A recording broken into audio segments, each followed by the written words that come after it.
मैं एक medical store का संचालक हूँ पिछले 4 सालों से। इस दौरान मैंने कस्टमर्स में एक बहुत बड़ी और बहुत कॉमन जो समस्या देखी है, मैं आज की वीडियो में उसी के बारे में बात करने वाला हूँ। और ये वीडियो कस्टमर्स के लिए भी है, एक नॉर्मल जनता के लिए भी है, और ये वीडियो एक मेडिकल स्टोर वाले भाई साहब के लिए भी है। दोनों लोग ये वीडियो देखें क्योंकि ये वीडियो बहुत ज़्यादा महत्वपूर्ण है। आपके दिमाग के ढक्कन को शायद मेरा ये प्रयास खोल दे। कई बार कस्टमर ऐसे आते हैं, हाथों में दवा का पत्ता लेकर के आते हैं और बोलते हैं कि भैया हमको ये दवाई दे दीजिए। बाई चांस वो दवाई मेडिकल स्टोर पर नहीं रहती है उस ब्रांड नेम की, और कस्टमर कहता है कि भैया हमको सिर्फ यही दवाई दीजिएगा, यही पत्ता रहे, यही हरे रंग का पत्ता है, इसमें लाल रंग की टैबलेट है, हमको यही सेम चाहिए। मेडिकल स्टोर वाले भाई साहब समझाते हैं कि भैया आप इस कंपनी के अलावा कोई और कंपनी का ले लीजिए, काम वही करेगी, कोई दिक्कत नहीं होगा। लेकिन कस्टमर भाई साहब मानने को तैयार नहीं होते हैं। कहते हैं कि हमारे अम्मा को यही दवा खाने से आराम हुआ था, हरी वाली गोली खाने से आराम हुआ था, तो हम ट्रस्ट है मेरा उस पर, तो हम भैया वही लेंगे।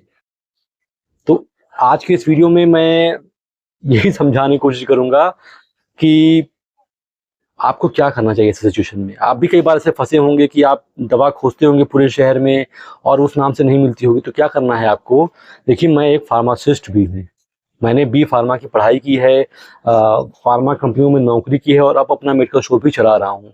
तो मैं आपको बता रहा हूँ कि अगर आप कोई दवा लेने के लिए गए, मान लीजिए सपोज दैट कि वो दवा उस नाम से किसी मेडिकल स्टोर पर नहीं मिलती है, तो आपको रिजिड नहीं हो जाना है। अगर आप पढ़े लिखे इंसान हैं तो आपको रिजिड नहीं हो जाना है कि हमको भैया यही टैबलेट दो जिसका हरा रंग हो। ऐसा नहीं करना है। आपको मेन फोकस करना है उस दवा के मेन केमिकल कॉन्स्टिट्यूएंट पे, मतलब उसकी मेन दवा पर। उदाहरण के तौर पर समझ लो आप कि आप कोई दवा लेकर के गए जिसमें लिखा हुआ है जिफी 200, और आप किसी मेडिकल स्टोर पे गए और उस जगह जिफी 200 नहीं मिली, तो आपको अडिग नहीं हो जाना कि हमको सिर्फ जिफी 200 ही चाहिए, हमारे को इसी पे ट्रस्ट है। अगर आप ऐसा बिहेव करेंगे तो पढ़ा लिखा होना आपका बेकार है। मैं आपको समझाता हूँ आपको ऐसे करना क्या है। आपको देखना है कि उस जिफी 200 में मेन दवा कौन होती है। जिफी 200 की मेन दवा होती है सिफेक्जिम 200। अब आपको क्या करना है, अब आपको मेडिकल स्टोर भाई साहब से ये कहना है कि भाई साहब आप मुझे सिफेक्जिम में किसी अच्छे कंपनी की, किसी ब्रांडेड कंपनी की कोई दवा दे दीजिए।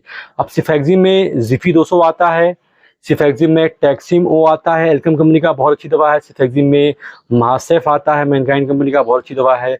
सिफेक्जिम में मिलिक्जिम आता है, सिफेक्जिम में सेफोलैक मैक्लिऑड्स कंपनी का आता है। ये सारे सिफेक्जिम ही हैं। जो जिफी 200 में है वही सेफोलैक में भी है, वही मिलिक्जिम में भी है, वही महासेफ में भी है, वही टैक्सिम ओ में भी है।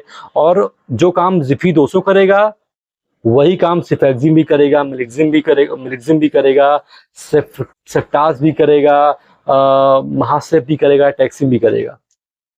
तो आपको करना क्या है कि आपको उनसे बोलना कि ठीक है कोई बात नहीं, जिफी 200 नहीं है, आप किसी अच्छे, जेनरिक नहीं, किसी अच्छे पेटेंट ब्रांडेड कंपनी की हमें कोई भी सिफेक्जिम आप दे दीजिए। इससे आपका समय बचेगा और कोई नुकसान नहीं होगा। ये अगर आप एक कस्टमर हैं तो आपको मैं ये बात समझाना चाहता हूँ। बहुत बड़ी समस्या है, मैं जानता हूँ कि इतने आसानी से लोगों के दिमाग के ढक्कन नहीं खुलेंगे, लेकिन अगर मेरे बताने से आपको समझ में आ जाता है तो मेरा ये वीडियो बनाना सार्थक हो जाएगा। आपको सॉल्ट पे फोकस करना है, आपको मेन सॉल्ट पे फोकस करना है कि इस दवा में आखिर मेन सॉल्ट क्या है। वो सॉल्ट और वो क्वांटिटी मेरे किसी भी दवा में रहे, अच्छी कंपनी दवा में रहे, तो आपको लेने से घबराना नहीं चाहिए। और अगर आप एक मेडिकल स्टोर वाले हैं तो आपका ये फर्ज बनता है कि मान लीजिए कोई आपके पास जिफी 200 मांगने के लिए आया, एक बार आया, दो बार आया, आपके पास नहीं है, तो आप ट्राई करें कि उसको किसी अच्छी कंपनी की दवा दे दें। लेकिन फिर भी कस्टमर नहीं मानता तो आप क्या कर सकते हो, आप उस दवा को नोट करो और अगले बार से मंगा लो। मैं दिक्कत समझता हूँ आपकी कि आपने मान ली दवा मंगा लिया एक बार किसी कहने पर, वो कस्टमर दोबारा कभी घूम के आया ही नहीं, तो आपका दवा एक्सपायर हो गया, वेस्ट हो गया, मामला खराब हो गया।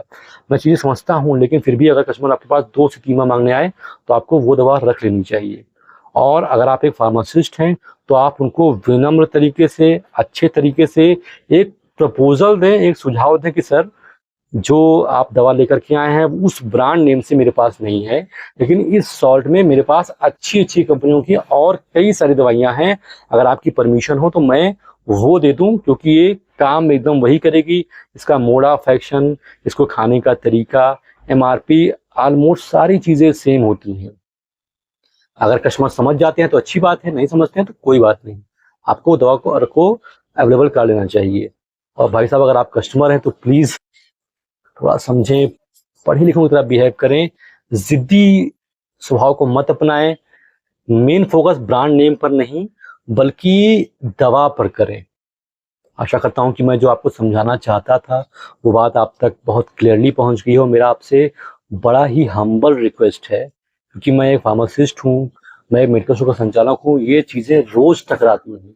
तो अगर मेरे दर्शकों तक ये बात पहुँचती है, आप जिस भी शहर में रहते हैं, अपनी इस मेंटालिटी को चेंज कीजिए कि हमको यही पत्ता चाहिए।